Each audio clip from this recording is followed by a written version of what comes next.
Welcome to the What Really Happened radio show. The history the government hopes you never learn. Here is your host, Michael Rivero. And aloha, America. Welcome to our show today. It is Thursday, March 19th, 2015. Sure happy it's Thursday. Sure happy it's Thursday. Sure happy it's Thursday. We have a lot of stuff to talk about today. The phone lines are open. 877-300-7645. 877-300-7645. Don is sitting in our control room, twiddling the dials, keeping us out of trouble, ready to answer the phone when you call on in. Well, the top news as far as I'm concerned is that Kiev has basically said the Minsk agreement is over and they have declared a resumption of war against the eastern Ukraine, against the Donbass, Donetsk and Lugansk. So the war is back on again. And we need to keep that in mind that Kiev is the party that refused to make peace in all of this. And I'm sure the Western media is going to say it was Russia's fault, it was Putin's fault, and, they're the bad guys and we're the good guys. But basically, Kiev just came out and said, the war is back on. We didn't get what we want. The war is back on. We're seeing a report coming out of a couple of different sources that NATO forces are in Ukraine, ostensibly for drills and exercises, but they are on the ground already with their weapons. Now, the corporate media is out there trying to make a big deal about the fact that Russia has started moving some of their military support to the western part of their country, near Ukraine. Now, they have not gone over the border, but the Western media is trying to say, see, Russia's the belligerent party, they're bringing up all this stuff. Well, if you knew the U.S. was coming to invade you, and Putin has to know that, what would you be doing right now? But as long as Russia is inside their own borders, nobody has anything to say about it. Meanwhile, Washington has shifted an anti-missile battery into Poland and is conducting rapid response drills. Is it obvious that they're going to start World War III for real in Ukraine? All righty, let's see. By the way, the sanctions against Russia, it's now coming out, apparently targeted 200 foreigners who aren't even part of Russia. They were just scooped up on this list of all the people we've got to slap around to prove how butch we are. And apparently even caught some U.S. citizens. So they're just out there flinging sanctions, and they're not even checking their targets anymore. Now, Russia is refusing to take part in the UN Security Council meeting on Crimea because they already know. They can see the propaganda already building up in the American corporate media about how Russia invaded Crimea, Russia stole Crimea, Russia annexed Crimea. No, and that's absolutely not what happened. When the U.S.-backed coup d'etat brought down the legitimate elected government of Kiev and installed a junta, the people of Crimea, exercising their right under the United Nations Declaration, Universal Declaration of Human Rights, said, we don't want part of a government we didn't elect and which is clearly not working in our interests. And they invoked their right to self-determination, and they voted in a referendum to secede from Ukraine. After that was over and done with, they had another referendum where they voted and said, let's rejoin with Russia, which is traditionally, Crimea has always been part of Russia. Khrushchev actually was breaking Russian law, giving it away when he did. And that's what happened. Crimea has gone back to being part of Russia at the will of the Crimean people. But they're out there trying to say, oh, this is Putin's fault, it's aggression, it's this, it's that. And Russia understands that the Security Council meeting is going to be nothing but a nonstop Russia bash, and I'm not sure it's wise for them to sit out and abstain. But that's the last word on that. We're going to grab a phone call here. Dustin in New Jersey. Aloha. Welcome to the show. What's on your mind? Yeah, I hope you got your SHTF diapers ready because, I said this before, they're not going to let this go. The U.S. and NATO, no, the U.S. can't. The United States economy is just, it's trembling, it's shivering, it's about to collapse, and the U.S. government and Wall Street need a major war on which they can blame the economic crash so that the American people don't get out the tar and feathers and pitchforks and ropes and rails and run all these people out of town. And that's exactly what's going on. Plus, again, they need a war against Russia to block the ruble from challenging the U.S. dollar. They need a war with China to block the yuan and renminbi from challenging the U.S. dollar. This U.S. aggression is all rooted in the private central bank, the Federal Reserve. And they're in a rush right now because they know this economy is not going to be able to hold together with all the fraud and the duct tape and the baling wire and everything they're using. And that's why they're in a rush to provoke a war somehow. And there's going to be a big bang someplace. They're going to say Russia's attacking those dastardly, cowardly Russians, and they'll just launch the attack, and that will be it. They won't win. Russia, people look on a map. Look at the size of Russia. Napoleon didn't win. Hitler didn't win. To think you're going to win this is insanity. And you know it, I mean, at this point, you know war's going to have to come before the end of this year or next year. Because it's just, they think they can't afford because Russia's building up their forces. You know, you can see that.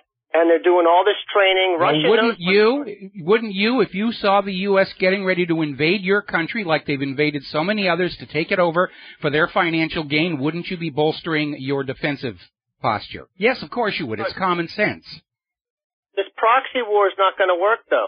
See, that's what gives Putin time, you know, to... Oh, it's not going to be a proxy war. It's not going to be a proxy war. They're going to start it in Ukraine, and it will immediately spread beyond the borders. It'll go into Russia. It'll come back into Europe. And right now, NATO and Washington, D.C. are trying to reassure the European people that once the front is established in Ukraine, it can only go towards the east, towards Moscow. And because of Napoleon and because of Hitler, the European people aren't convinced of that. And more of them are starting to say, look, this has gone on way too far. We do not want a third world war fought in our front yards. But nobody wants to listen to them. Only the opinions of the money junkies matter. And the money junkies want war because they make so much money off of it. War is the bankers' richest harvest. And they're just drooling at how much wealth they're going to get. All the weapons companies are drooling at all the money that's going to pour into them to make up the machinery of death. It's war is big business. Well, one thing's for sure, though, Putin and the general, they know, like, if NATO goes into the Ukraine with troops, they know when to just not back off anymore because Russia cannot afford for NATO to make it a certain distance and set up a permanent style, front in the Ukraine. And, you know, at that point, Russia's just going to have to go in all the way to Kiev. Knock out Kiev, you secured your area. Because if you don't, you know, they're just going to set up a permanent shop there. Well, what I think is likely to happen if open conflict breaks out, which seems inevitable, is that Russia is going to stay well in their own territory and wait for the NATO forces to cross the Russian border under some pretext. Let them get partway in and then basically bring them to a halt and let them grind up the soil over there. I don't see Russia going to Kiev because it makes them look like the aggressor, and it wouldn't really solve any of the major issues because Kiev is an excuse. Kiev is not the cause. Kiev is just the excuse. Kiev is the fuse. And my concern, of course, when you talk about how much trouble Napoleon and Hitler had going into Russia, is that if this does bog down, the U.S. may consider decapitation strikes against Moscow, and that'll get the nuclear bombs flying in both directions. This war is going to end up with nuclear arms. There's no way to avoid it once it gets started. Well, the whole thing is, I don't think Putin can afford, though, to lose the east of Ukraine, the Nest, and I just don't see a Mariupol. I don't think it's that important to him. In the greater scheme of things, remember, Russia hasn't really done anything in eastern Ukraine. Yes, they accepted Crimea's request to rejoin with Russia, but Russia has not done anything in eastern Ukraine. I think Putin's willing to write them off to avoid a world war, and so would I. We got to take a break for commercials. Thank you for the phone call, Dustin, and we'll be right back. Aloha, America. Welcome back to our show here. Now, Russia Today is reporting that Russia's foreign minister, Sergei Lavrov, is saying that this sudden announcement by Kiev to resume the war against the eastern Ukrainian republics is being pushed by Washington, D.C., because Washington had supported the recent Ukrainian law that the Kiev legislature passed trying to redefine the eastern Ukraine into semi-autonomous territories, but still part of Ukraine, and still owing them all their money and everything, which basically undermined the Minsk II deal. And I want to point out one more thing that a listener just emailed into me. At the end of World War II, the Allies and the Soviet Union, when they were divvying up Europe and everything, had an agreement that neither would encroach on the territory of the other. And NATO and the United States very clearly are violating that agreement. I think anybody looking at this objectively over the last 10 years understands it is the United States that is the aggressor over and over and over again. And it's all driven by greed, money junkyism, and the desire to create or recreate the post-World War II world in which the dollar ruled the planet's economy. And everybody had to go through the United States before they could do any business anywhere else on the planet. Now, over in Yemen, there has been an airstrike against the president's residence in the city of Aden. And President Abd Rabbu Mansur Hadi had to flee, but he did survive. What is really interesting is the aircraft that attacked the palace were unmarked. Now, for those of you with long memories, that should bring back memories of Israel's attack on the USS Liberty, in which they used unmarked aircraft. We don't know who was in there bombing the presidential palace in Yemen. But if it had been the Americans, wouldn't they have used marked aircraft? Now, Yemen, of course, is strategically important because of the Gulf of Aden and that choke point for all the oil tankers. Somebody wants to take control of that away from Yemen's government here. Now, here's a very important story. This came out of Global Research up in Canada, and it's been repeated a couple of other places. A commander of Iraq's Popular Forces has announced that they hacked into the communications of ISIS and discovered that ISIS is talking regularly with the United States military, primarily coordinating airdrops of food and arms supplies for the Takfiri terrorists. And so they're out there saying ISIS is in regular contact with the U.S. military. ISIS is a made-up enemy under U.S. control to give the U.S. an excuse to go into other people's countries. Oh, we're not invading Iraq for the third time. We're going after ISIS. We're not invading Libya for the second time. We're going after ISIS. We are not making war on Assad and his people. We're going after ISIS.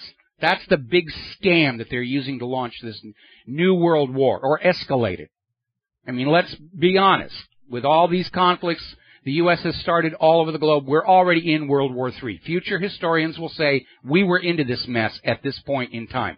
What we're waiting for is the really big bang that just gets everybody else sucked into it. Now, looking at another report, this is from Common Dreams, where U.S.-backed forces in Iraq are committing atrocities, including beheadings. But, of course, you're never going to see videotapes of that because our people are the good people, and you're supposed to be hating ISIS for doing things like this. ISIS is a propaganda op.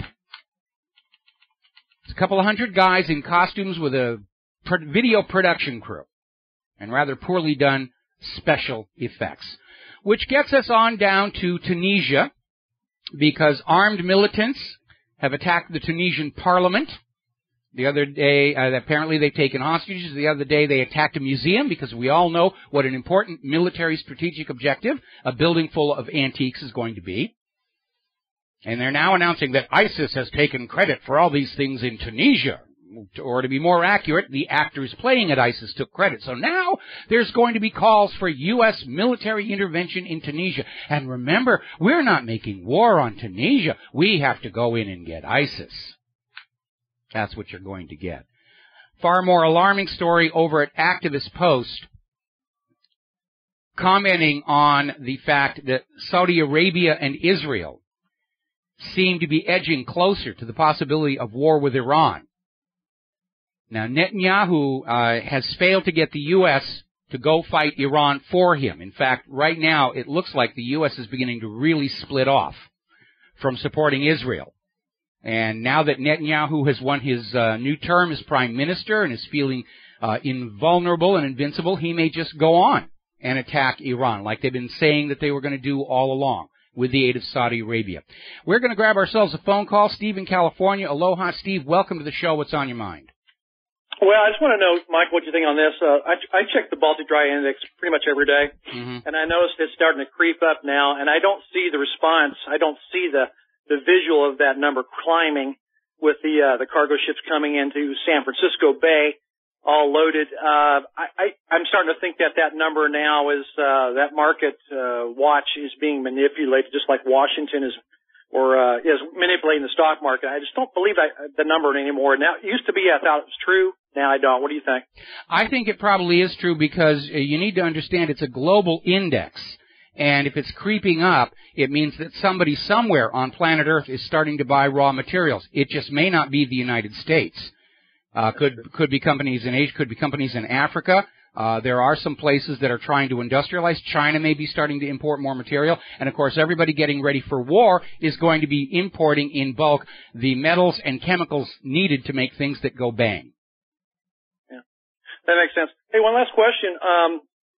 Why do you think the United States would actually try to have an economic war with China? I mean, we have no real structure of manufacturing. Why would you want to pick a war with somebody, even if it's an economic war, and when we don't produce anything?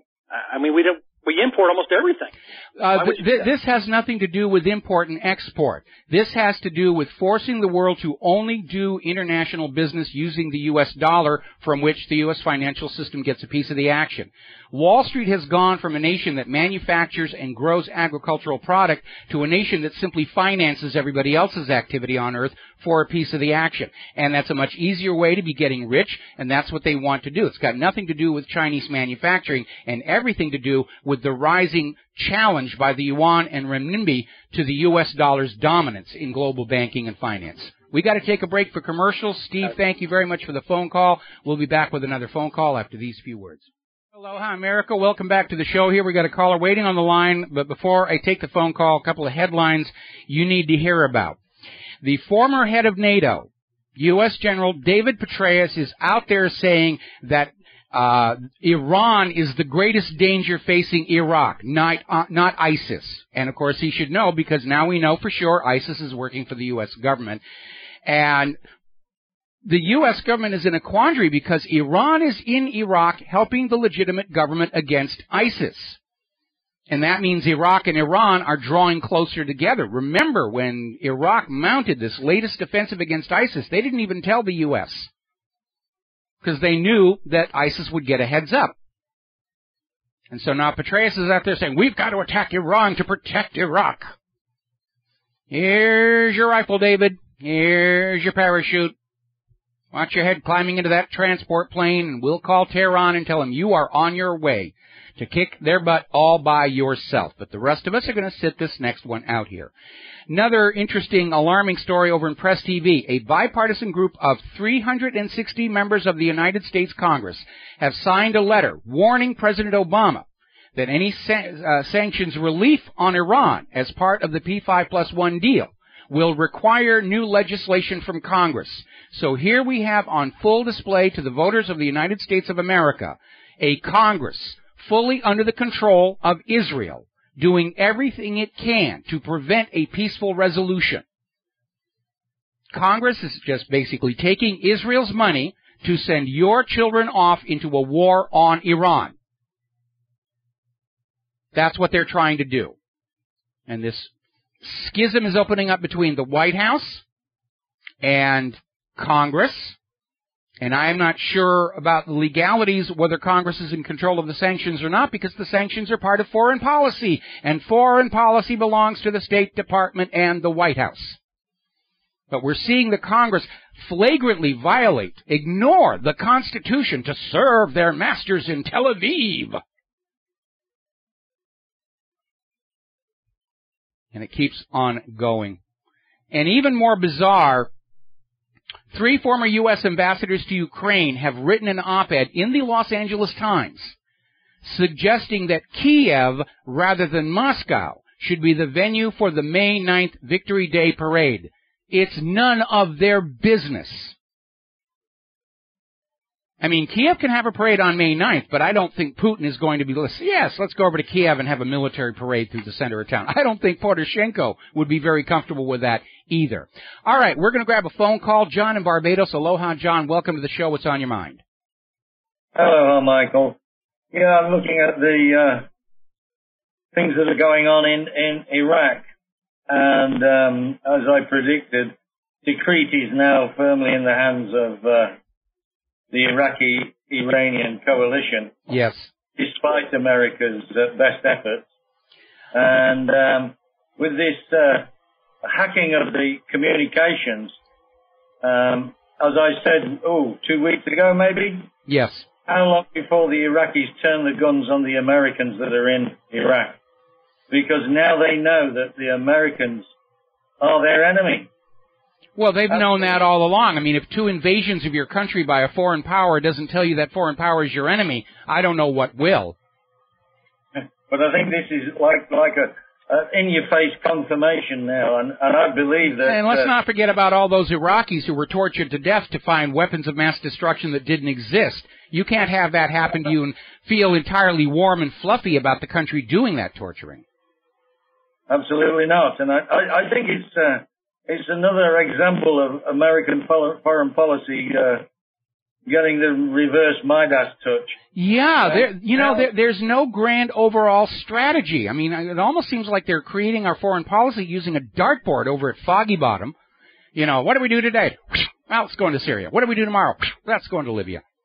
And it's very disjointed and unconnected. There doesn't seem to be a master plan, or if there was one, it's already been destroyed by all the blowback. Yeah, and as far as the bombing of the Yemeni palace, my first thought was, oh yes, unmarked American airplane. Oh, well, I'm not sure. It could be Israel, which loves to use unmarked aircraft operating on behalf of the United States. But obviously, in a coming oil war, that control of the Gulf of Aden is going to be very strategically important. Actually, that is little pass through the Gulf of Aden is even tighter than the Straits of Hormuz.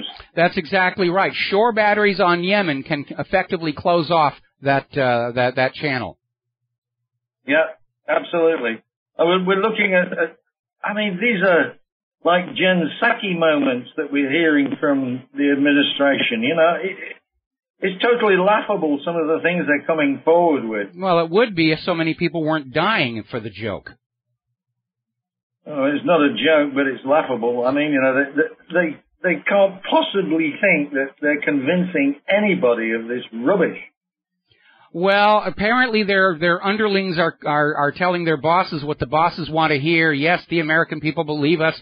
They're with us. They think Russia's bad and we've got a right to invade everybody. But the reality is, out on ordinary America, Main Street USA, everybody's sick and tired of war, and they know exactly what's driving this war forward. It is the money junkies. John, the phone lines are really loading up. I'm going to have to let you go here. Thank you very much for the phone call. And we are going to switch over to Robert in Missouri. Aloha, Robert. Welcome to the show. What's on your mind? Hey, Michael. Long time no talk. You know, what fascinated me was you mentioned this letter that 300 and some odd congressmen would send to the president about his dealings with Iran, which are totally basically in his court. If you look at the Constitution, the president is the guy that really hammers out foreign policy with other nations. In the Senate, if there's a treaty signed, they have to ratify it. But 306 of these guys will sign on to that, but the ATF will try to grab some ammo, mum's the word. They'll let the immigrants from every country in the world flood this country. Boehner and the rest of them shut their mouths about that, but 300 and something will get on board and sign some crap. See, that's an important thing. That's an important thing here, because the American people are realizing the only time the entire Congress seems to do anything at all is when they're doing what Israel tells them to do. Yeah, and that's the absolute disgusting double, triple, quadruple standards we see of these whores that we call public servants, and we see where their bread is buttered. And you know what? The narrative's starting to crack, even in other communities, or within the country. And so, you know, we got to keep just hammering the hypocrisy, and I think that's the thing that really is just staggering. Is they can gut the entire country. Congress shuts their mouth. But then when something to do with Israel, baby, they'll all get on board and sign their little name. It's not hypocrisy, it is corruption, and it's fully on display, and the longer this goes on and the stinkier it gets, the more Americans are waking up and realizing that Israel has, in fact, subverted the Congress of the United States of America, and that is something they will be reminded of as we get into 2016. Hey, one last thing. Everybody read George Washington's farewell address and read the whole thing. And then where it says that favorite nation, just think about our Congress and the Israelis, and it'll just make you sick. Reread his final address. Absolutely. And especially the part about avoiding foreign entanglements. All right. Thank you very much, Robert. We're going to let you go. We got a bunch of phone calls waiting, but we're coming up on a commercial break, so I'm going to ask you all to be patient, and I'll get to you in this next segment, and I'll get through all of these calls before the top of the hour news break, so you won't have to wait too long. But it is a busy day, and a lot of people are very angry about what's going on, and I think the more Congress puts their servitude to Israel on full display, the better it is for the American people. We'll be right back. And aloha, America. Welcome back to our show, and we're going to go right back to the phones here. Keith in Montana, aloha. Welcome to the show. What's on your mind? Well, Mike, I had a couple of things to add to that. This has to do with Iran. And this is, I work with electronic circuits, so I always, you always kind of go from point A to point B to find out, where your voltage is and stuff, So anyway, it gives you a general overall summation of what you're doing. Anyway, remember that the Iraqi forces are in operation to retake the city of Tikrit right now. Yes. Which, if you know that Tikrit is up there towards the Turkish border.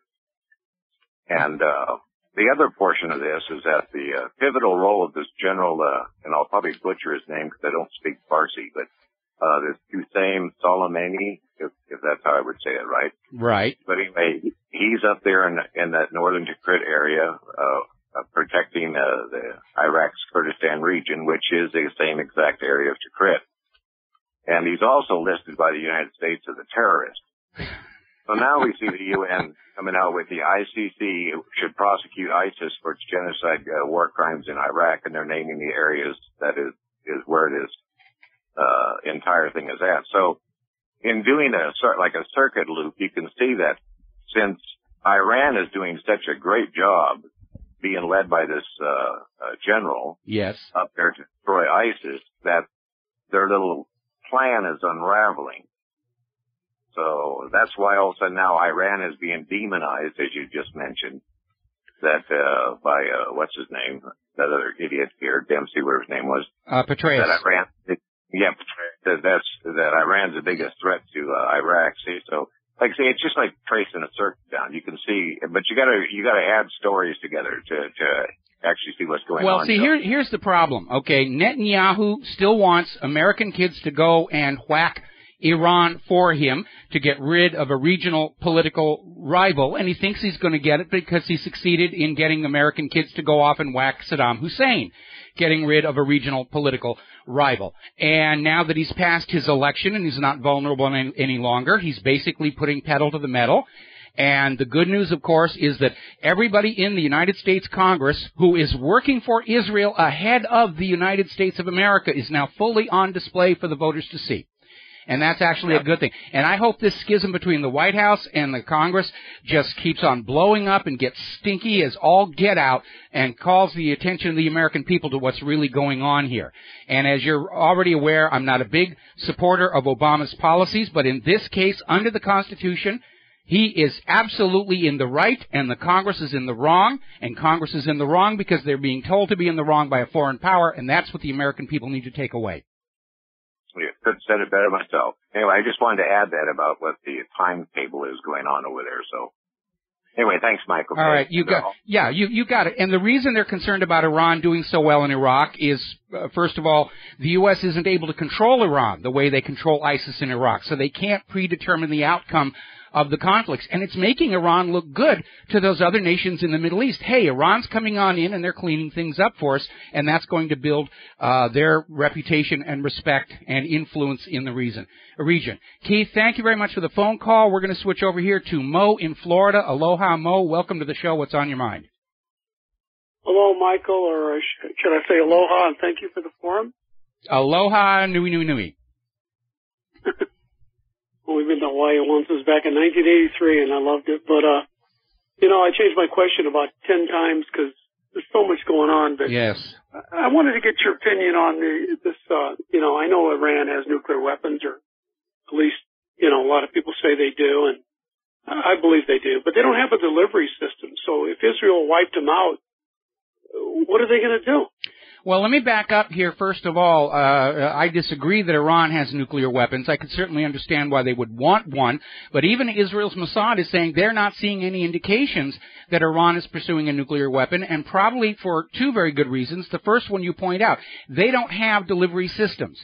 They're now getting into civilian space launches for a peaceful purpose, and of course Netanyahu's screaming about that because you can weaponize a civilian launcher. But the other one, of course, is Iran understands, even if they had a nuclear bomb, what are they going to do with it? Put it in a museum, march it down the street in a military parade and say, ooh, look at us, we're butch. Because they're not going to use it on another country. First of all, Iran has not initiated a war of aggression against another country in over 200 years. It is not their nature. And second, if Iran were to use a nuclear bomb against Israel or anybody else, the U.S. would turn all of Iran into a giant glowing green glass parking lot and send in the Marines to paint the lines. And Iran's not going to do that. Unless Iran believes Israel's going to wipe them out first. And then what was that guy, Ali Khan from Pakistan? I mean, they have a nuclear weapon. They just don't have a delivery system. And who has a nuclear weapon? I think Iran, from Ali Khan with Pakistan, I think they have a nuclear, I think they have a bomb. They just may not have the missiles to deliver it, but I wouldn't blame Iran for striking first. Well, I would. I blame anybody who strikes first under any excuse. And I have to disagree with you. I mean, the IAEA has been all over Iran looking, and they haven't found any indications. The IAEA does keep track of the nuclear weapons in the world. The United States used to have an organization that did that, but that was destroyed in that whole Valerie Plame outing, because the organization she worked for was the CIA cover for the agency that tracked nuclear bombs around the world. And so getting Valerie Plame to shut her up resulted in a degrading of the U.S. ability to track these nuclear weapons. And, of course, the wild card in the deck is Israel, which has been caught selling clandestine nuclear weapons to other countries. To the former government of South Africa, there are suspicions that North Korea bought their first nuclear weapon from Israel rather than develop it themselves.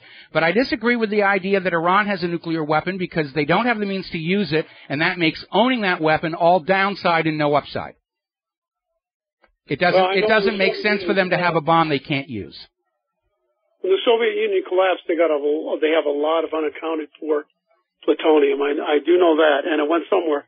I totally agree with you. I think Israel is the aggressor. I think the United States is being played, and I think we're all going to lose. But I would not, when there's money and that stuff's available, they got scientists, they have underground. I'm not saying you're wrong.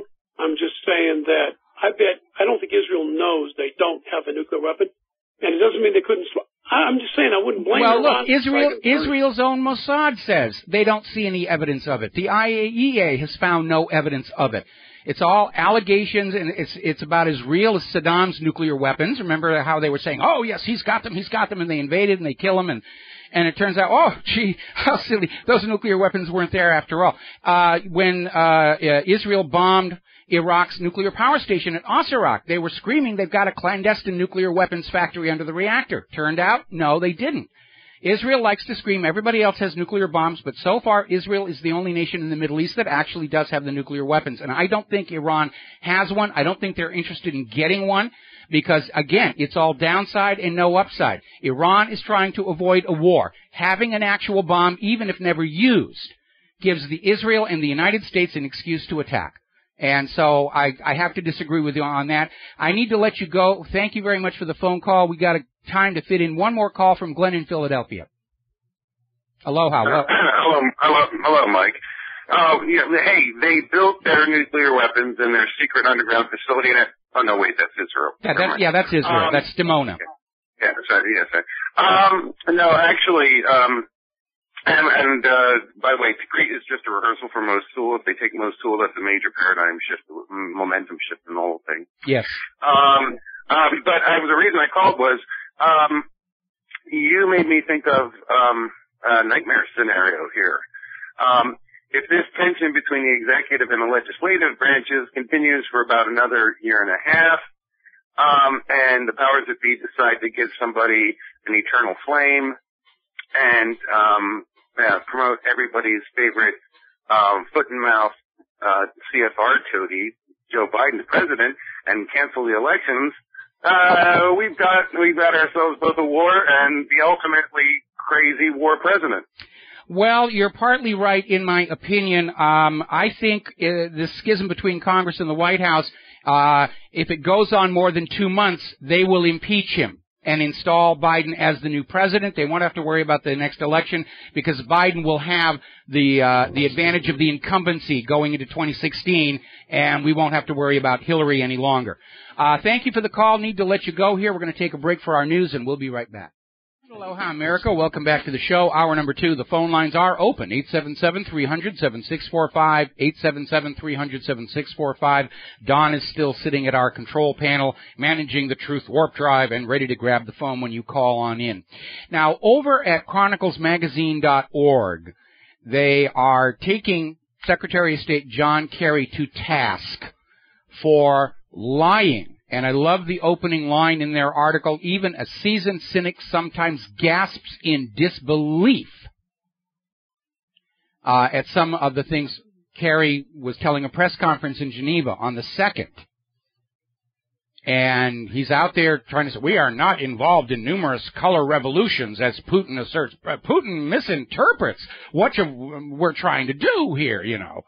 And again, much of these U.S. covert overthrows have intelligence covers of being non-governmental organizations interested in promoting democracy and so forth. And Russia kicked out U.S. aid because they found them funding opposition groups and trying to stir up trouble. Exactly the same thing that they were doing in Canvas and all these other groups did in Kiev. These are the organizations, these are the tools of covert U.S. foreign policy, and Putin is absolutely right about it.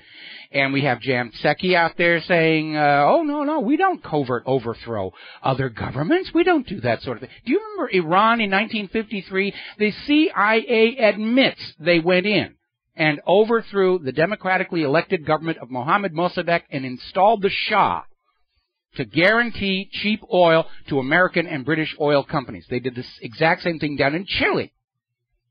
They ousted the democratically elected government of Salvador Allende and imposed the dictator Pinochet. Because we can't let the Chileans run their own country. Actually, Henry Kissinger literally came out and said these issues are too important to leave up to the Chilean voters. Because we all know voters are stupid. They have no idea how the world really works. Which is the fault of governments who conduct their business in secrecy. Now, we are seeing a report that there are indications in Kyrgyzstan of U.S. preparations for a color revolution regime change there as well.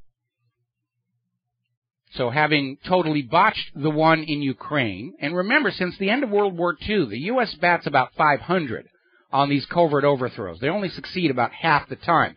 But, hey, we're going to go on doing it because it's what we know how to do best here.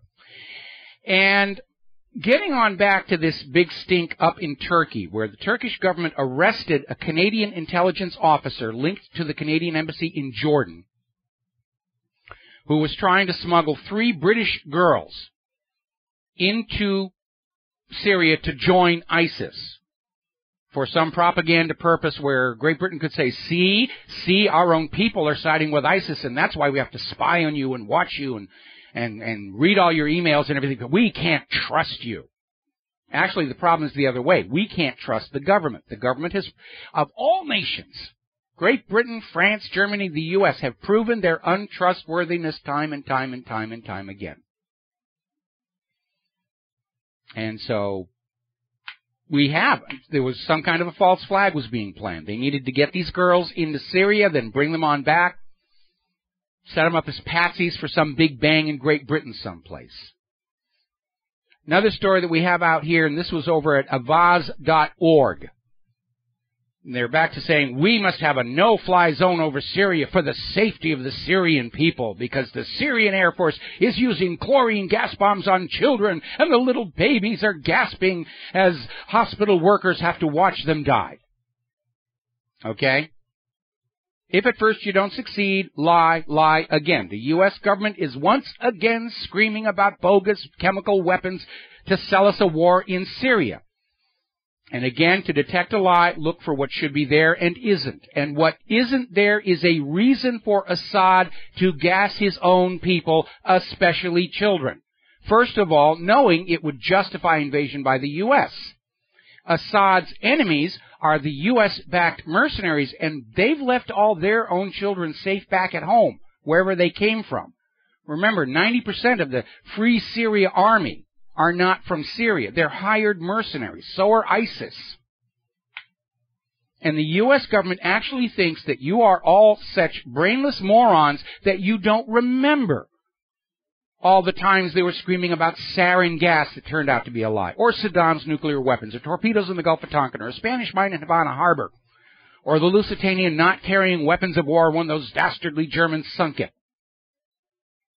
How many times do you have to be lied to before you will admit you live under a government that lies to you about everything? The unemployment, human-caused global warming, the economy in general, sarin gas, chlorine gas, nuclear weapons. Is there anything they're not lying about with the corporate media as their lackey? Corporate media lies about everything except the sports scores and the weather, and actually they're not all that good about the weather either, because they're still trying to push human-caused global warming. Yes, there was a little snow over here, but pay no attention to it. It's really warm and toasty and broiling out there. Story coming out of Common Dreams. Apparently, the Philippine government has released the results of an investigation into this commando raid that resulted in a bloodbath and a major political scandal. This was called the Mama Sapano operation last January, which supposedly targeted 2 terrorists with U.S. bounties on their head. And the Philippine forces suffered a defeat that left 44 police officers, 4 civilians, and 18 members of the Moro Islamic Liberation Front dead. Now the government of the Philippines is saying the U.S. was involved in this. There was some kind of a secret connection to this failed commando raid. Now, the other day when Netanyahu declared himself victor in the Israeli elections, I said he's probably going to celebrate by bombing the crud out of some Gazans. And gee, I hate being right all the time, because we are now getting a report from Press TV that Israel bulldozers have conducted an incursion in Gaza, in Rafah. And Israeli bulldozers supported by military vehicles, including tanks. And they're demolishing homes in Rafah because Israel has decided they need an even bigger buffer zone to protect themselves from those mighty, fearsome people in Gaza. So the party is on, Bibi. Very interesting article coming out of the Electronic Intifada asking if the United Nations is providing Israel with cover for having killed Gaza's children, because right now the United Nations maintains a list of serious violators of children's rights around the world, and at the moment Israel is not on it. And Palestinian activists are saying that the UN officials who have been trying to sabotage putting Israel on that list ought to resign or be fired. senior UN officials have responded that there is no final decision yet, and Israel could still, in fact, be included on the list. Because we know how many children Israel's 3 now attacks on Gaza have killed. Very horrific destruction of these small lives. Now, along with the schism between the White House and Congress, and actually they're related because it's the Congress and Israel against the White House, and I'm rooting for the White House on both of these here. The administration has come out and basically said the victory of Netanyahu in Israel's elections will have no impact on the nuclear talks whatsoever. And, of course, Netanyahu's response is, how much do you want to bet? And Netanyahu is basically acting right now as if he and the Congress and not Obama are in control of U.S. foreign policy right now. And in the end, I think Netanyahu's arrogance may be his undoing. And by the way, I don't think he won the elections honestly. 51 known cases of election fraud in that election. We'll be right back. Hi, America. Welcome back to the show. And there's definitely a schism opening up between the White House and Netanyahu's administration. And it's already seeming to extend to potentially the United Nations. Over at Politico.com, there's an article, Israel Shield No More, and it's a reference to the fact that for decades, anytime the Security Council wanted to take Israel to task for their numerous war crimes, crimes against humanity, the United States could be counted on to stand up and veto it.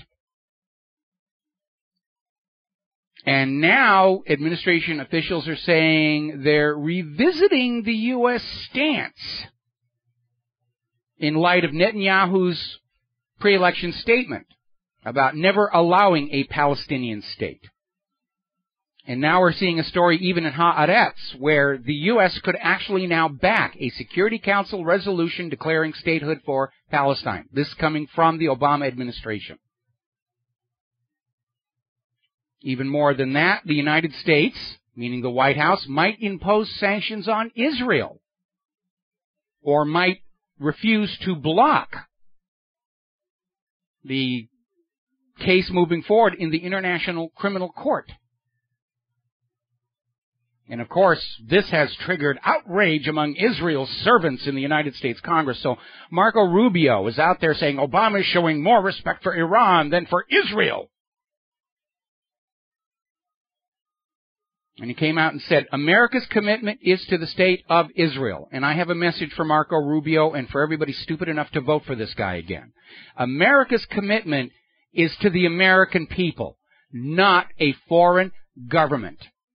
If Mr. Rubio loves and respects Israel so much, I strongly suggest we throw him on an airplane and send him there, along with all those other members of Congress who just signed that letter to the White House. Because right now, in these hard times, America needs leaders who are going to put America first, second, and third, and kowtowing and bowing and scraping to a foreign power dead last on the list of things to do today.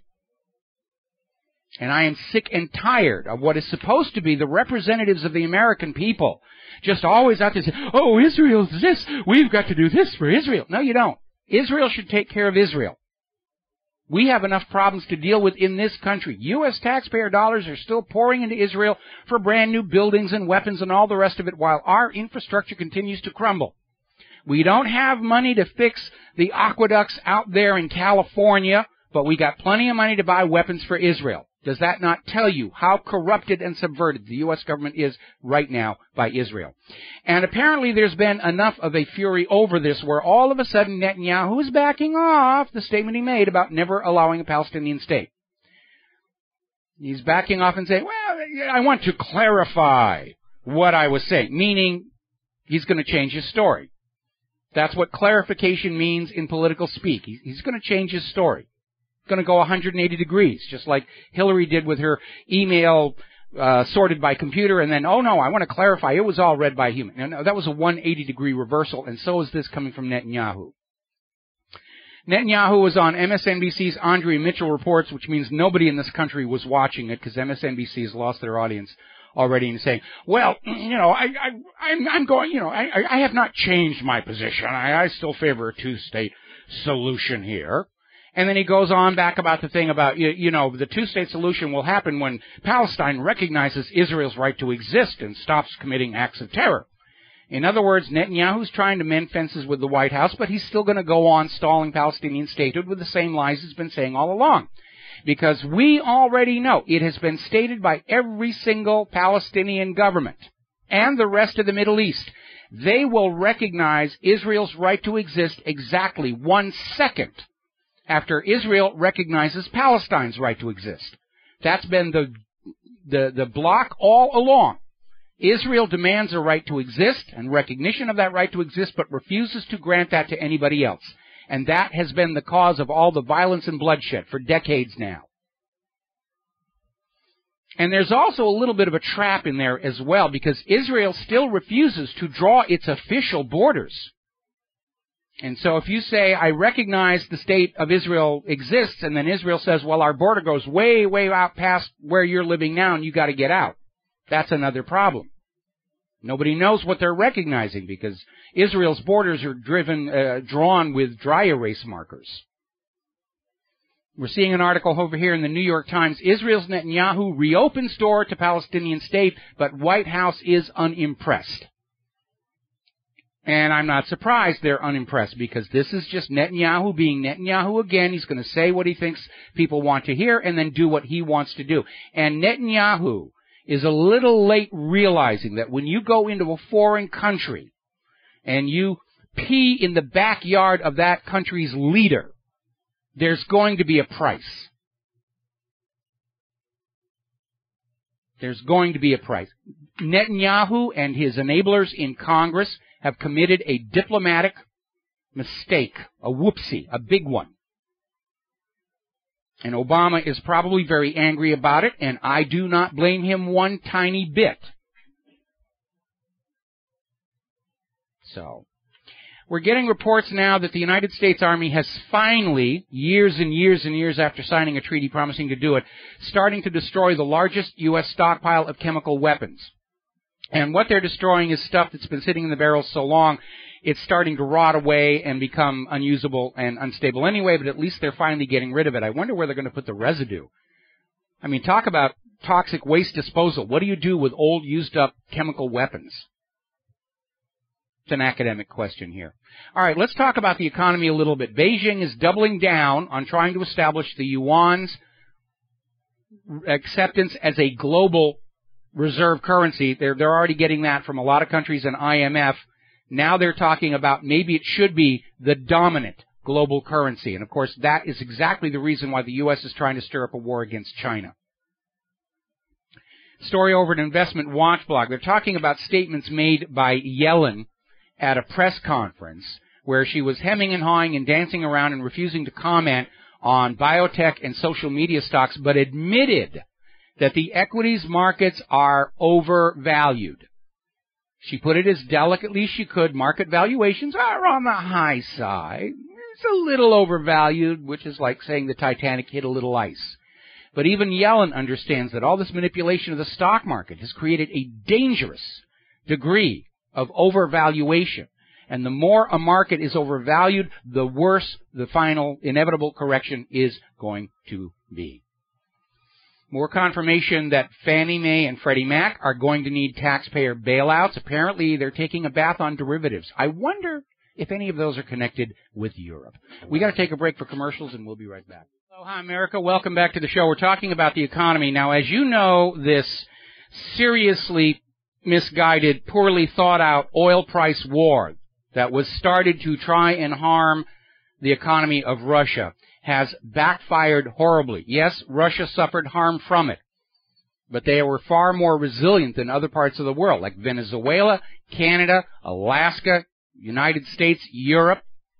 They're all in serious, serious trouble. Here in the United States of America, the fracking industry is on the verge of collapse because it's now costing them more to get the gas out of the ground than they can sell it for. And the prices do not appear poised to be heading up very soon. We know the U.S. government is now starting to buy up huge amounts of crude oil and natural gas, probably for the strategic reserve. trying to force prices back up again, but so far it's not taking. So we are seeing this story over an Investment Watch blog. U.S. government plans to bail out oil industry. Guess who they're going to get the money from? Get 3 guesses. The first 2 don't count here. Now, we've been talking about the pension crisis that was triggered by the collapse in 2008 of the mortgage-backed security fraud. Because those fraudulent mortgage bundles were all rated AAA by Wall Street's pet ratings agencies, who are paid by the companies issuing the investments. So their bias is to always rate very high. And they rated these mortgage bundles AAA, which made it legal for pension plans, retirement funds to buy them. Because there are strict laws regulating the kinds of investments these retirement and pension funds can buy, because you're dealing with people who are too old to start over again and recover from an economic misstep. But because these mortgage bundles were AAA, these pension plans invested in them. When it all collapsed, they were seriously defunded. And it's hit private pensions very hard, to the point where the U.S. government has now changed the law, saying that it is now permissible for private pension funds to reduce benefits to pensioners if they don't have the money. So you paid all your money into the pension plan, and you get much less of it back. It's a lot like Social Security. Call it the pension motel. Your pension money goes in, but it doesn't come out again. And for most of the people inside the government, they've been trivializing this thing. Sure and certain and sure that their government pensions were safe and protected. Well, maybe not. Because out in California, their public workers are starting to get word that CalPERS, the California Public Employees Retirement System, is also running out of money. Because it took the money being paid into it from payroll deductions, and they invested it in these mortgage-backed security frauds and who knows what all else. And now they're running into trouble. And so now public workers, government workers' pensions are going to start vanishing. Okay. There's an email floating around, a response to Senator Alan Simpson, and Snopes is saying it's an urban legend, even though the letter seems to have been around for quite some time and makes a lot of sense. And basically, Alan Simpson, who's a senator from Wyoming, was out there just screaming about how much Social Security costs and how senior citizens are the greediest generation. And he called Social Security, it's a milk cow with 310 million teats. And this letter, whether it's from this Patty Mayers or anybody else who supposedly claims authorship, makes a valid point. That money in the Social Security Trust Fund is not the property of the U.S. government.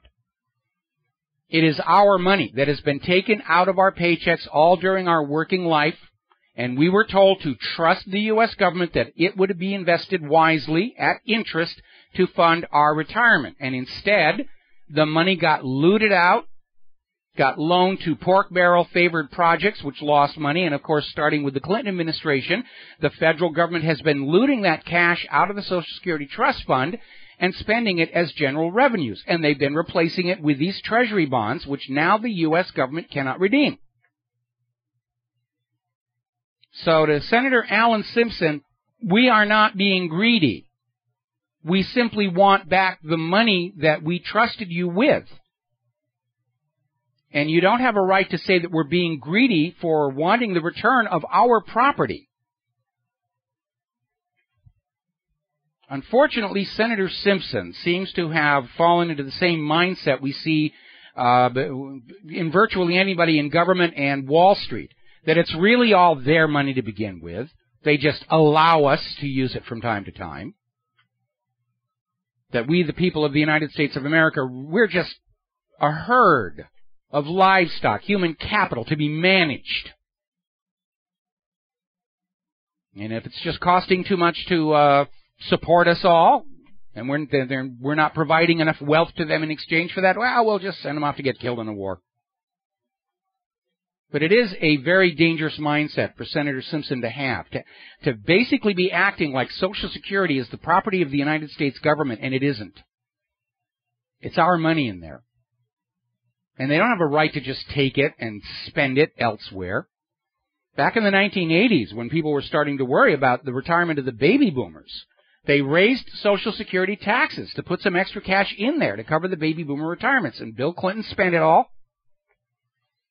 And that's why, as more and more of the baby boomers head into retirement, the government is out there saying there's a Social Security crisis. You people are too greedy. We've got to raise the retirement age. We've got to, we've got to cut benefits. We don't owe you anything at all. Yes, you owe back what you took from us. And people do have a right to be very, very angry. And in 2016, this is going to be a factor, because the older demographic of voters tend to vote the status quo because they don't want to upset the benefits they're getting from Social Security, Medicare, who knows what all else. They're dependent on it. And that dependency tends to make for very go-with-the-flow, status quo voting. But if the elderly demographic begins to realize the government's cheating them, they could become a big part of the swing vote going back and forth. All right, we're going to grab a phone call real quick. Clinton, Michigan, aloha, what's on your mind? Aloha, Mike. How are you today? Doing fine. Yeah, I just want to talk. You were talking about infrastructure and raising taxes and things earlier. You know what they're trying now in Michigan now is to they put a proposal out to raise all this money for the roads here, which are sorely in need. But at the same time, they okayed a new Senate office building. Yes. And they also, they gave the reason, and the state is in the hole right now because they gave all these corporate tax breaks. So they're trying to, do this on us. What do you think of that kind of scam? Well, it is a scam because when you buy tires for your car or gasoline for your car over and above the normal sales taxes, there are additional taxes there that are supposed to support maintenance of the road system. In many states, the traffic citation money is supposed to support the road system. So obviously they're taking all that money and spending it someplace else and then coming back and saying, well, we've got to tax you more to give you what we were supposed to be giving you off of the existing taxes but didn't. And that's why people are getting very, very angry. They'll tax us for X, Y, Z, and then the money gets spent someplace else, and they'll come back and say, well, we need another tax to get you X, Y, Z. Yeah, and the interesting thing about Michigan, which I'm sure you've read about, is how they're about almost $1 billion in the hole because of these corporate giveaways. Well, it's not just that. We got to take a break for commercials. Do you want to stay on the line? No, I think I got my point across. Thank you. All right, we'll let you go, but I do have a response when we come back from our commercial break. Aloha, America. Welcome back to the show. And responding to that last caller, the reason all of the states in the United States are in trouble has multiple causes. First of all, the states, like the federal government, are borrowing all their funding from the Federal Reserve and then repaying it with interest from tax revenues. And again, the debt goes up faster than the available money supply with which to pay that debt. Second, over the last going on 25 years, as the federal government debt began to spiral out of control, the federal government started returning to the individual states less and less tax revenues than they were taking out. This is a violation of the apportionment clause of the Constitution, and that apportionment clause has never been repealed. And this was being done to covertly transfer the federal government's debt onto the 50 states in order to keep it off the official federal government ledger for the public viewing, to conceal the true scale of the problem. And so much of the debt being dealt with by the states is from not getting enough of their own tax revenues back from their population, along with more and more of these unfunded mandates, where the imperial government in Washington, D.C. will say, you must do this in your public schools, and you must have that over there, and you have to pay for it all yourselves.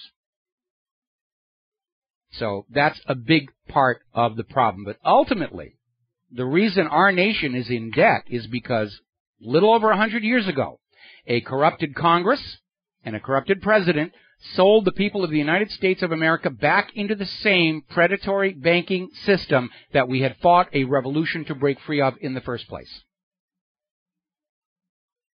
And that's it. And over in D.C., they're already screaming about we've got to cut spending on things that people want, and we've got to increase spending for war, and we've got to raise the debt ceiling. And it's a false question. They want you debating whether or not to raise the debt ceiling, because what they don't want you asking is why the federal government, which is authorized by the Constitution to create and issue an interest-free money to purchase what they need and power the economy, why they are borrowing money from a privately owned central bank at interest, plunging future generations of Americans into the debt slavery to that bank. And they don't want you asking that question because the only answer they have is, hey, that privately owned central bank writes really fat campaign contribution checks. That's how the Federal Reserve was bought into existence, and it's how it maintains its existence. And the fact of the matter is that Congress could rescind the charter for the Federal Reserve at any time. They would have to return something like, I think, $1 billion to the Federal Reserve that the Federal Reserve bankers gave to the U.S. government all the way back 100 years ago. But these days, $1 billion, that's lunch money to Washington, D.C. But they won't do it because the bankers are making huge trillions of dollars of profits off of you, and they generously give a few percentage to members of Congress to keep the scam going. That's it. In a nutshell, every nation enslaved to a private central bank that issues the public currency as a loan at interest is drowning in unpayable debt. Whether it's the United States of America, Greece, Spain, Italy, France, Germany, Britain, all of them. It is impossible to have a private central bank issuing the public currency as a loan at interest and not have the bankers rich and the nation driven to poverty and collapse. It's a naturally unstable system. It's a Ponzi scheme. It's a pyramid scheme. It only works as long as they can find more borrowers to borrow U.S. dollars. And that is a big part behind this push to reassert the dollar's dominance around the rest of the world, to get other nations to start borrowing U.S. dollars to keep that little Federal Reserve Ponzi scheme going a little bit further, because they've run out of new borrowers inside the United States of America. So they conquer other nations and say, to conduct commerce, you must now borrow from the Federal Reserve and keep that little Ponzi scheme going again. We do need a new debt jubilee. The only way we're going to avoid a nuclear world war is for everybody to stand up at the same time and say, zero out all the debts. Student loans, mortgages, war reparations, whatever. I'm sure the money junkies will crank their system back up again and start it all over again. But that's how Rome survived. Every 50 years they held what was called the Jubilee, and that was where all debts were zeroed out to restore stability to the system. And when Rome stopped doing that, Rome fell. Now, a lot of people are scratching their heads over Obama's idea that voting in U.S. elections should now be mandatory. And he's out there saying that this is the way to counter the influence of money, which is absolute total nonsense, especially in a nation where the elections are as crooked as ours are. U.S. elections are so crooked they have to screw those ballots into the ballot boxes. Now, the hallmark of a free society is voting is optional. The hallmark of a dictatorship, voting is mandatory. Voting was mandatory in Nazi Germany. Voting was mandatory in Stalin's Soviet Union. Obama's real agenda here ties in with his flooding of the illegal immigrants into this country and granting them amnesty illegally from his desk in the Oval Office. If everybody has to vote, if it's mandatory, then all those illegals will be going to the polls, and guess which political party they're going to vote for. Now, the other day, there was a bit of a stink over the fact that the White House has now exempted its administrative branch from the Freedom of Information Act. And it turns out there's a little technical wrinkle there because that also happens to include the United States Department of State, meaning Obama, for all of his finger wagging at Hillary, has just made it illegal to search Hillary Clinton's emails. Because whatever Hillary was doing was being done under orders from Obama. And if Benghazi was a hoax, a fraud, if it was running guns from Libya to Syria, if Hillary goes down, Obama goes down. And they're circling the wagons to keep us pesky American people at bay.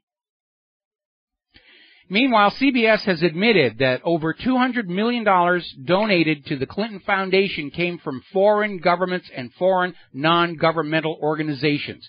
Huge amounts of money pouring in while she was Secretary of State. Can you say conflict of interest? Our government is so corrupt, they don't even bother to hide the corruption any longer. They just say, oh, yeah, yes, we're corrupt, but we have to be corrupt to fight the terrorists. We have to fight ISIS. And if you look at our corruption, the terrorists will win. Now, the good news is, according to the latest Reuters Ipsos poll, Democratic support for Hillary Clinton's 2016 campaign is fading. Only 45% of Democrats saying they would support her in 2016. So Hillary's past has caught up with her. It's going to be downhill from here because she's no longer in a position where she can grandstand and say, look at all the wonderful things I'm doing. Unfortunately, the bad news is the Democratic leadership is talking about bringing back Al Gore, Mr. Human-Caused Global Warming himself, for a run at the White House. It's almost enough to make me vote for Jeb Bush. Talk about the lesser of two evils here.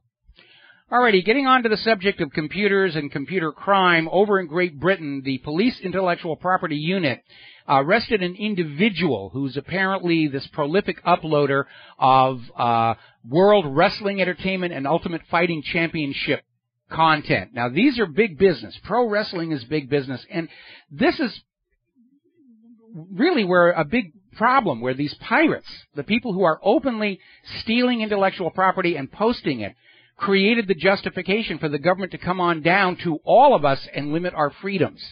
Maybe some of these content pirates are working for NSA to create the excuse the government needed to say, we've got to take more control of the Internet, whether it's the Trans-Pacific Partnership, Transatlantic Partnership, the new FCC rules for the Internet. Government gets their way by creating a problem out of thin air and then selling us a solution in exchange for more taxes and more authority over our lives. We got to take a break for our top of the hour news break. We'll be back with hour number 3 after these few minutes. Aloha, America. Welcome back to our show, hour number 3. The phone lines are open, 877-300-7645, 877-300-7645. We've got one caller waiting. I'm going to get to you in just a minute. But in looking at the mailbox, I've had a couple of things come in of interest. Apparently up in Michigan, and this is addressing the sorry state of their roads, there is an ice cream store in Shelby Township that has launched a brand new flavor of ice cream called Michigan Pothole. And apparently they are going to donate 1% of the sales of this particular flavor to the state for road repairs, which is a very generous thing for them to do and an indicator of just how bad the infrastructure is. I also got chastised, and rightly so, by a listener up in South Dakota, reminding me that South Dakota's economy is not in trouble. Because they have a state-chartered public bank. They're the only state that does, and because of it, they are less vulnerable to the predations of the private central bankers. All righty, we're going to grab a phone call here. James in North Carolina. Aloha, James. Welcome to the show. What's on your mind? Yeah, aloha, Mike. Boy, that Michigan Pothole ice cream sure sounds delicious. Oh, it's death by chocolate. I mean, looking at the picture of it, you know, it's... Yeah. If I wasn't on a diet, I'd be ordering some right now. Oh, well, I'm an ice cream freak myself. But, I don't know if, I just, tuned in, just a little while ago. I usually try and catch your show from the beginning, but I couldn't today. I don't know if you've already discussed, Hillary's email problems, but I've come across a few very interesting things. Yes. There's some IT people, some experts that are looking into this, and they have found all kinds of problems and vulnerabilities with her email, how she was handling her email. You were mentioning that she had went through this MX Logic spam filter where yes. anyone could have read her incoming emails. Well, they found ways that they have found vulnerabilities where they could get into anyone's email system that she had ever communicated with, including President Obama's. They're finding it's just unbelievable what could have been done by a few well-trained people who had access. Well, for sure the NSA was in there, and probably all these other foreign governments. And I think the real scandal here, setting aside the fact that she did this to conceal from the American people what she's doing, is that she handled this classified information for the U.S. government in a very reckless manner. Now, many years ago, when I was with NASA, I had a security clearance. Low down. Not that much of a big deal, but, when I got the lecture on how you treat this classified information and, how you dispose of it or return it, and the idea that she just had this cavalier attitude of, I want my own private server so I can keep my business to myself. At the same time, it was set up to basically make her business and that of the United States public to anybody who cared to look in. It shows a tremendous sense of recklessness, disregard for the rules, disregard for the safety and security of the United States itself, and these are not qualities that we want to have in a potential president. Yeah, I know somehow they're going to get her up in front of the committee, and that's all this is going to come out one way or another. I disagree. I disagree, and for the same reason that Obama has just exempted the administration from the Freedom of Information Act, which also includes the State Department. And so whatever skullduggery was being done by Hillary Clinton, whether it was in Benghazi or who knows where all else, it involves Obama. And probably Hillary has sent a message to Obama. If I go down, you go down with me. So I am not expecting any official investigations that will get anywhere. They'll just get up and make polite statements to each other, and that'll be the end of it. The real damage, though, is being done out there in the field of the voters who are seriously looking at whether Hillary could be a presidential candidate in 2016. And according to that Reuters Ipsos poll, her support among Democrats is now down to 45%. And as we get into 2016, all the old baggage is going to start coming back up again. Travel office firings, cattle futures trading, Vince Foster, the Whitewater scandal, Flowerwood, Castle Grande, Morgan Guarantee, the tie-ins with the Iran-Contra gun and cocaine smuggling operation. All of that stuff is going to come back to haunt Hillary. Do you feel that she is definitely going to announce her candidacy? I think she still has enough ego and vanity to go ahead and announce, but I think the Democratic leadership is already thinking that she may not be electable. She may not be the best possible person to put up against, which we presume will be Jeb Bush.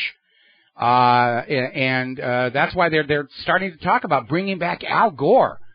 And I mean, if it comes down to Al Gore or Hillary as the Democratic candidate, I don't care who they have as a Republican candidate. That's who I'm going to vote for. They could run a dog as the GOP candidate in 2016, and that dog is going to get my vote.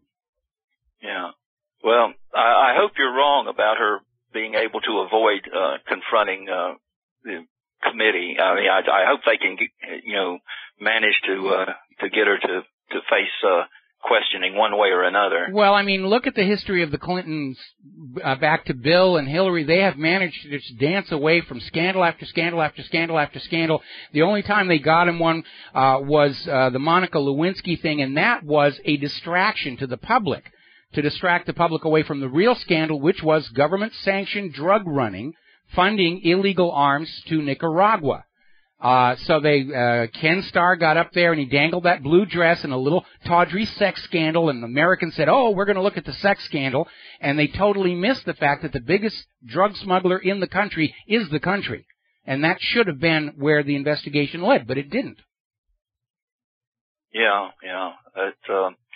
They certainly missed the vast majority of what they could have gone after. Well, you need to understand there are two categories of secrets in Washington, D.C. There are the little personal scandals that are the fodder during campaigns to knock your opposition out. Then there are the great secrets, the ones that are so terrible that were they revealed, it would bring down the entire government. The assassination of Kennedy being a good one, 9/11 being another. And these are secrets that nobody will talk about. Even Hillary's worst enemies are going to be working to protect what actually happened at Benghazi, because that could bring down the entire government and they would lose their jobs. Yeah, well, I guess she is protected by that, you know. If you tell my secrets, I'll tell yours. Yes, very much so. Very much so. Okay, well, thanks a lot. All right, thank you very much for the phone call. We're going to let you go here. Now, getting on back to the area of computers. Interesting story over in Washington's blog. And it's in response to all these announcements by the British government and now the American government that they can spy on you even if they don't think you're a terror suspect at all. We just have the right to spy on everything that you're doing. And hack into any computers anywhere in the world. Actually it's governments have turned the Internet into the wild, wild west, not the bloggers. It really is a wild, crazy frontier out there because of all these government spooks here. But there was this article, Can the Ukrainian Government Target Americans in the U.S.? And it's basically talking about how Kiev is launching its own cyber warfare group to go after websites and blogs that are putting out information that does not support Kiev's official position, like who shot down Flight 17, whether Kiev is a legitimate government or not, whether the Russians are the aggressors or not. And actually, my name was in the article, so I'm keeping an eye on my server as we go about our daily business more than I normally do. We got to take a break for commercials, and we will be right back. And aloha, America. Welcome back to the show here. Now, all of this NSA spying on you, your phone calls, your text messages, your emails, your web browsing habits, all of it, is supposedly authorized under the USA Patriot Act. And these provisions to spy on all of your communications and computers are scheduled to sunset on June the 1st. And the accepted wisdom is that unless Congress reauthorizes Section 215 of the Patriot Act, that will be the end of it. Well, that's complete and utter nonsense, because the mechanisms to spy on you are still there. The back doors in your cell phones, tablets, laptops, desktop computers, all of that is still there and operational. It's not going to vanish magically overnight. There's no provision in there to send out a signal that disables all this stuff remotely. It's absolutely nonsense. And then now apparently there is an order from the Foreign Intelligence Surveillance Court that was just declassified, saying that under their authority, the NSA spying on Americans will continue, even if Section 215 of the Patriot Act sunsets on June the 1st. Now, there's a little bit of a problem there, and it has to do with the Foreign Intelligence Service Court and Foreign Intelligence Surveillance Court, and why it's called that. Because it was created by the Foreign Intelligence Surveillance Act. And the reason it's called foreign is because what they're doing is all a violation of the Bill of Rights. And legally, the Foreign Intelligence Surveillance Court jurisdiction is outside the United States of America only. They don't have authority inside the United States of America because what they're doing violates the Bill of Rights. And if you remember the United States Supreme Court decision, Madison versus Marbury. Actually, it's Marbury versus Madison. I got that backward. Laws repugnant to the Constitution are automatically null and void. They're dead on arrival. They don't exist. They have no merit whatsoever. Which has not stopped the government from continuing its illegal, unconstitutional mass surveillance on the law-abiding people of the United States of America. And as we proved with our NSA challenges, real criminals and terrorists are safe from the NSA. They're just watching you to steal your business secrets, to drool over naked pictures of your lovers or your wives and daughters, and make sure you're not thinking those double plus ungood thoughts. Another little stink coming out of Germany. The Vice Chancellor, Sigmar Gabriel, has basically gone public saying that the United States literally threatened Germany to not offer Edward Snowden asylum, saying that if Germany allowed Snowden to go into their country and offer him asylum, that the U.S. would cut off Germany from shared intelligence resources. A little more of that arm twisting going on over there. The Hertz rental car company is facing a huge consumer backlash over the revelation that the navigation system and little road assistance boxes they're putting in all their rental cars have a built-in TV camera that watches the inside of the car while you are driving it. Now, Hertz's official position is that is something that was just part of this system that we bought, and we're not actually going to use it. But, of course, everybody's saying once that's there, it's only a matter of time before it gets used. Remember that big stink in the school system back on the East Coast? The school was providing laptops to students that had built-in webcams, and it turned out there was special software on the laptops that allowed school administrators and teachers to use those webcams to spy on the kids in their own bedrooms, in their own homes, in various states of undress and personal behaviors. Once the facility is there, it's going to be used. And apparently Hertz is already seeing a noticeable decline in people coming into their businesses to rent cars. And that's a good thing to do. And I get sick and tired of all these people saying, well, if you've got nothing to hide, then you shouldn't mind the surveillance. Yeah, I do. I have a strong sense of privacy. I'm not doing anything wrong. And until I am, it's not your business to look in and see what I'm doing. It's hard-coded into the structure of our government, that Fourth Amendment. And all this spying, by the way, it's also a violation of the Fifth Amendment, not the part about self-incrimination. If you read down to the bottom of the Fifth Amendment, there's a provision in there saying the government cannot take your personal property for their use without just compensation. Well, these are your computers, your tablets, your smartphones, your internet connection that you're paying bills on, your electricity, your hard drive, your memory that is being used by the government to spy on you.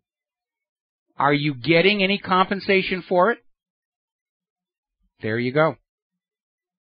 In any event, the FISA court does not actually have jurisdiction in the United States of America as long as what they're doing violates the Constitution under Marbury versus Madison.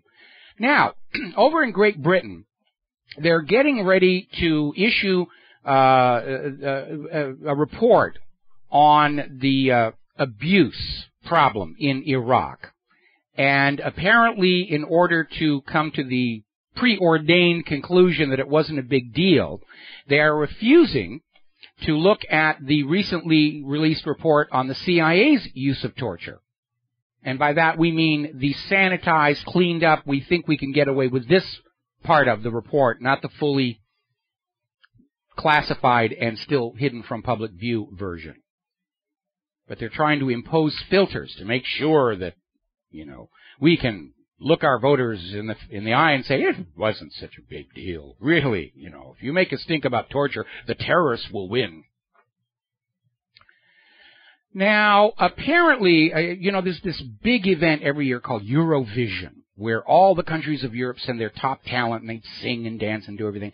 And apparently Hungary's Eurovision entry, which was a song, is supportive of Palestine. And it doesn't actually say Israel, but it obviously implies that Israel was behaving very badly in the Gaza massacre. And so, of course, Italy's out there screaming, saying that Hungary has to be banned. How dare you? Once again, Israel is out there acting like they have a right to tell everybody else on planet Earth what they may see, what they may hear, what they may read, what they may think. I imagine that Israel absolutely hates the American Bill of Rights. Makes for uppity people, too hard to control. The United States has now officially denied they have plans to invade Venezuela, so I guess that war is on. We'll be right back after these commercials. And aloha, America. Welcome back to our show here now over at MSNBC.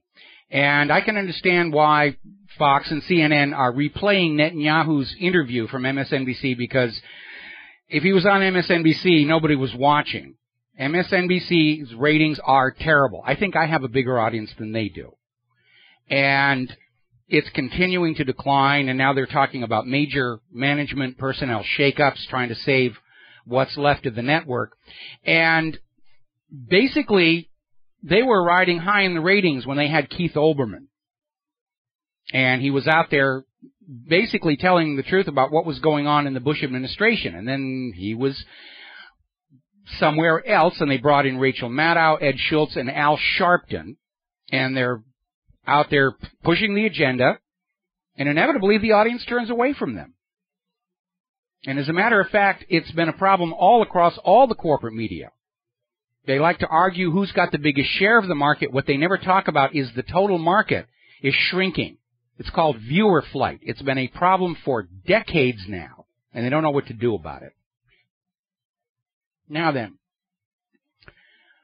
and it's not just in the United States that all this propaganda is catching up with these media. Apparently, German television presenter Jan Boerman has put up a video on his YouTube site in which he claims that members of his team faked a video that made it look like Greek Finance Minister Yanis Varoufakis had made an obscene gesture toward Germany. Now, that video went viral and provoked a huge angry response in Germany. Now it's come out. It was a fake.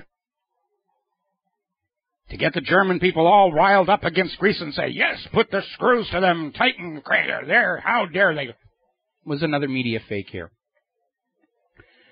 I used to think of France as being someplace that had respect for human rights. Their revolution was inspired in part by the American Revolution. And now we see France turning into a terrible dictatorship. I'm looking at the story out of 21st Century Wire, where France is now moving to declare conspiracy theories illegal. In other words, if you're running a website or a blog or a TV show or a book, and you say anything that is not the approved version of history by the French government, you will go to jail. Quite an about-face for a government that only, 2 months ago was screaming how important freedom of speech was following the Charlie Hebdo false flag. Well, it turns out freedom of speech is when you say what we want you to say, you have the freedom to say it. And France isn't the only one. David Cameron is out there saying that conspiracy theories are extremist and equal to terrorism. And we had somebody here in the United States just last week saying that conspiracy theories are a threat to the national security. And what's going on is all of these oligarchies all around the world have finally woken up to the fact they have lost control of the minds of their population. They're not trusted anymore by their people. And if they cannot lie with impunity, they're in serious trouble, and they are.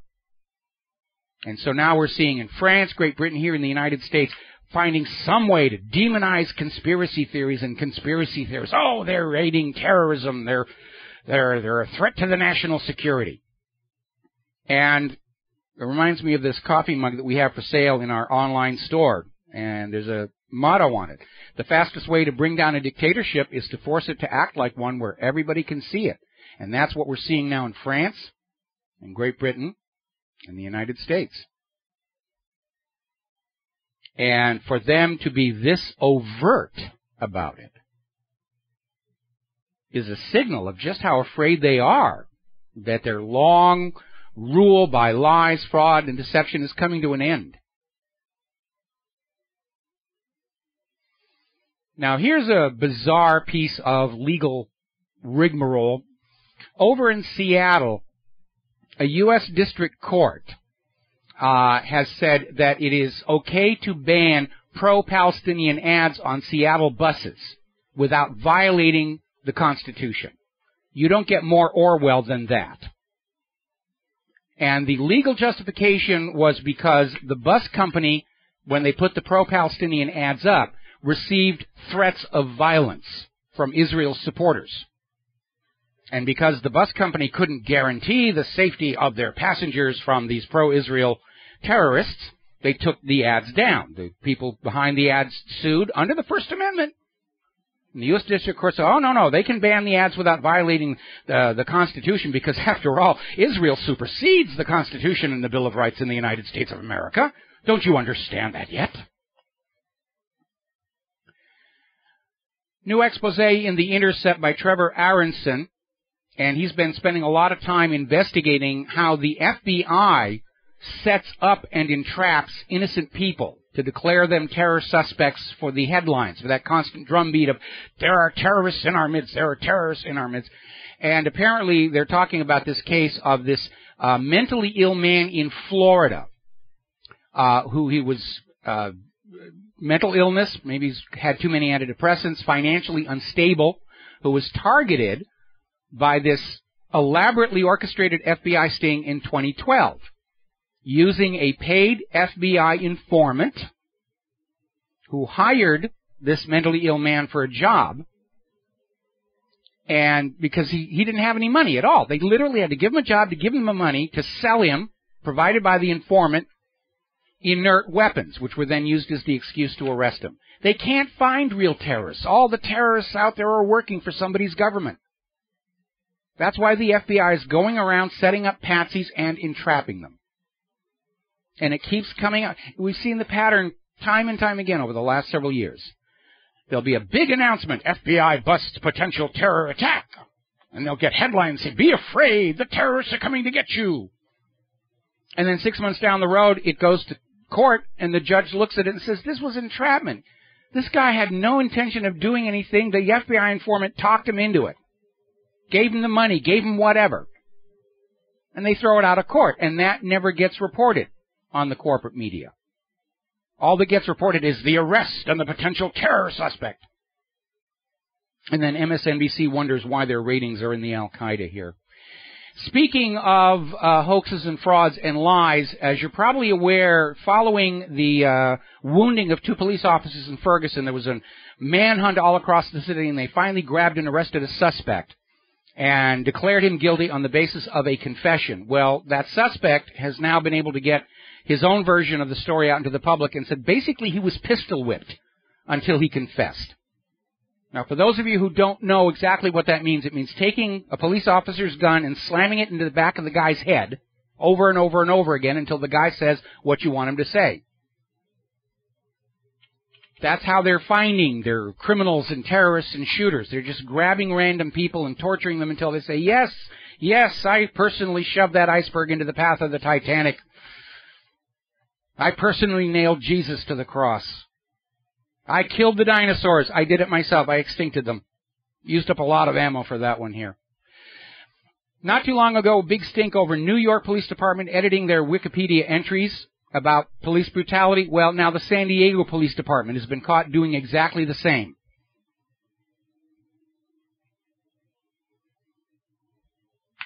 Anyway. Interesting little story out of Toronto, Canada. A survey done in the Jane Finch community near Toronto, where the public views the police as a bigger danger than the street gangs. That's how bad it's getting, where even the public says the police are a bigger problem than the street gangs. How's all that Israeli training for your police force working out for you? We'll be right back. Aloha, America. Welcome back to the show. Last segment of our program on this Thursday. And, of course, tomorrow, March 20th, is the first day of spring. There's also a total solar eclipse over the North Atlantic. Very few people will get to see it if they're not on a scientific aircraft ship or anything. But total solar eclipse on the first day of spring, on the equinox. And so the carbon Nazis are already out there saying, see, it wasn't that bad a winter. And unfortunately, winter, at least in the climate sense, is not over. Story over at AccuWeather.com. Snow from D.C. to Boston on the first day of spring. over at the Post-Gazette. Spring's arrival may feature blanket of snow east of Pittsburgh. Over at New York Daily News, New York City could see snow Friday, the first day of spring. And Weather.com, snow expected in Northeast as spring arrives. Winter weather advisories issued for New York City and Philadelphia. Let's see. Belarus, Pennsylvania, wet snow to greet spring. Canada shivers in yet more wintry storms. Now, the carbon Nazis are already out there with the propaganda. They're out there absolutely believing that they can convince you that the earth is warming, it's all your fault, you will pay a carbon tax, you will allow the United Nations to control how you live your life because the world is warming, it's in a crisis mode. And so we saw articles coming out of both NOAA and NASA with virtually the same talking point, that weather and climate are two completely different things. And even though we've had years of cold weather, the climate is getting warmer, and you should not conflate the two, and even begin to think that all this record snow and ice and cold that we've seen over the last several years has anything at all to do with a warming climate. Well, climate is weather averaged over time. If you've had several years of record cold, you've got a cold climate, period, end of discussion. And there is incredible arrogance in these people who are still out there saying, oh, we just got to spin it enough and the people will believe us. They'll believe us that the world is warming and it's all their fault. It's got nothing to do with that giant pulsating ball of fusing hydrogen in the sky, or cosmic radiation stimulating cloud formation, or all that other stuff is just, it's minuscule here. It's all the fault of humans. And they really are coming out for another big push to convince you. They're literally saying this was the warmest winter on record.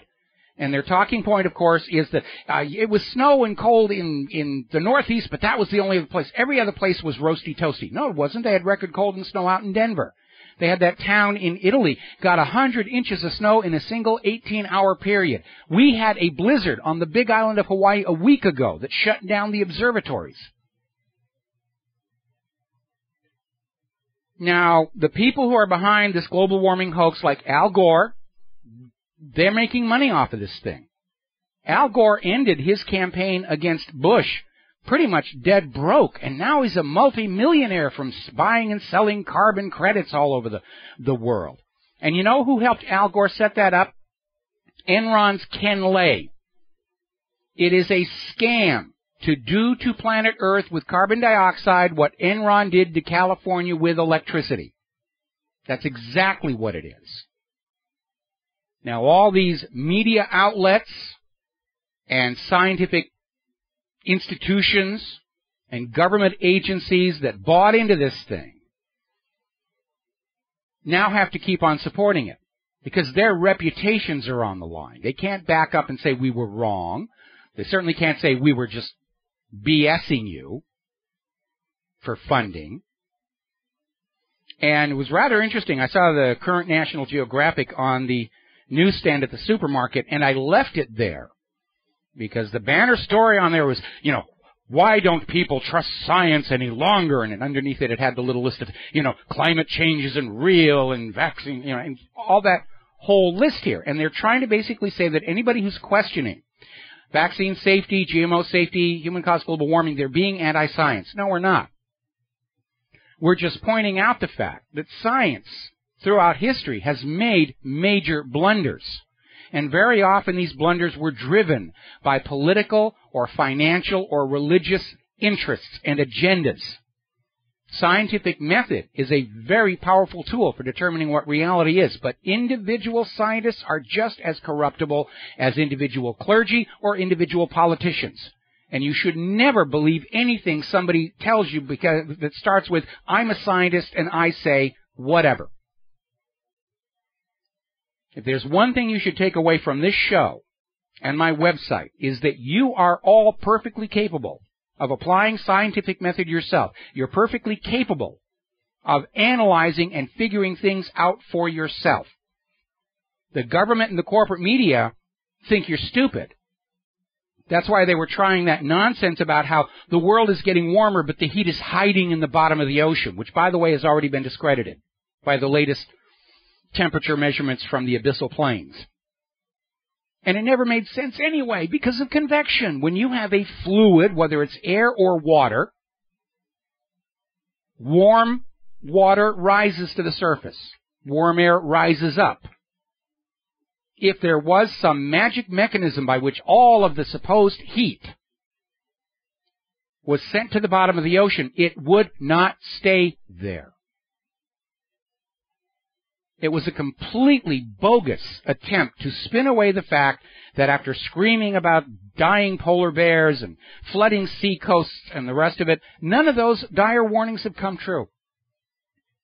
And so they're back to saying, well, weather and climate are really two different things, and global warming is causing cold weather, and just on and on and on. They're trying to wear you out to the point where you get tired and say, all right, I'm sick and tired of hearing it. Here's my money for the carbon tax, so you can come in and tell me when I can use my air conditioner, when I can run my TV set, which is what the goal really is. And there is some very powerful agenda behind all of this. Probably Agenda 21 is a big part of it, because otherwise they would have quit by now. Or at the very least, they would have said back in 2003 when the cooling was becoming obvious, they said, oh, crisis is over. People tone down their carbon dioxide, the world is getting cooler, crisis is over, and they go try and find funding for something else. But for them to keep on pounding human-caused global warming, carbon, despite record-setting winter after record-setting winter after record-setting winter, there's some big agenda behind it that they're not ready to surrender yet. Or they wouldn't continue looking this foolish and stupid. And I still get hate emails all the time from the carbonites. You just don't understand. You're not scientific. We've got scientists, and we have given them lots of money to prove human-caused global warming. Yeah. Back in Europe, they gave people a lot of money to find and burn witches, and by golly, they found and burned witches. Meanwhile, there was an interesting story over in Gemstone Freelance where they're showing photos of the water situation out in California where the reservoirs are very, very low, but the downstream area from the dams was flooded out. And the official story was that the rain only fell downstream from the dams. And that's why the water was flooding out all these agricultural areas and none was getting into the dam. But there may be another explanation. We already know the Boone Dam in Tennessee is showing signs of failure. There's a big seepage problem coming out from underneath it. And I did a Google search about dams in the United States that have been declared to be at risk, and there's a lot of them. And it may be that they're having to let the water go from these dams in California, let it go out and flood the cornfields and so forth, because the dams can't stand the pressure any longer and they don't want a sudden collapse. And it's another reminder that one of the reasons this nation is in so much trouble is the government has been taking your money, and instead of spending it on dams and roads and schools and rails and hospitals and infrastructure, they're giving it to Wall Street, Israel, and the war machine. So California is in serious trouble. 2 of their largest aquifers are contaminated with fracking fluid, and California is now imposing strict water controls. There's the music. Time for me to get out of here and get some animation work done, pay a few bills. We will be back tomorrow, Friday, first day of spring on the Genesis Communication Network. Until then, please tell all your friends and family about whatreallyhappened.com. Please tell them about Genesis Communication. We need to build our audience. We need to get the truth out before we all start seeing mushroom clouds in our front yards. We'll be back tomorrow. Aloha, America.